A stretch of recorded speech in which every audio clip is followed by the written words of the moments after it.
Hi everyone, welcome to Ramya collections. ఇంకొక black beads మీ ముందుకు తీసుకొచ్చాను విత్ ఇయర్ రింగ్స్. ఉట్టి బ్లాక్ బీడ్స్ ఏనా అనుకుంటున్నారు కదా కొందరు, అందుకే విత్ ఇయర్ రింగ్స్ కూడా తీసుకొచ్చాను. ఒక్కసారి చూస్తా. 3 నామాల వెంకటేశ్వర స్వామిని మెడలో వేసుకోవచ్చు, నల్లబూసలు విత్ ఇయర్ రింగ్స్.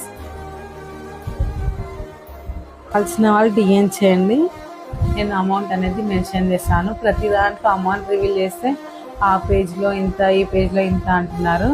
హోల్సేల్లో అయినా సరే మొత్తం సేమ్ ప్రైజెస్కి ఇవ్వరు. మనం ఎంత బల్క్ అమౌంట్ తీసుకుంటే ఆ ప్రైజెస్ చేంజ్ అవుతూ ఉంటాయి. దానికోసమని ప్రైజెస్ రివీల్ చేయట్లేదు నేను కూడా. అప్పుడు నేను అనుకున్నాను, ఎందుకు ప్రైజెస్ రివీల్ చేయరు, పేజెస్ వాళ్ళు రివీల్ చేయాలి కదా అంటే, రివీల్ చేస్తే ఇట్లా కంపేర్ చేస్తూ ఉంటారు. అందుకని ఎవరైనా సరే ప్రైజెస్ రివీల్ చేయకపోవడమే బెస్ట్ ఏమో. కావాల్సిన వాళ్ళు డిఎం చేయండి. Please support my small business.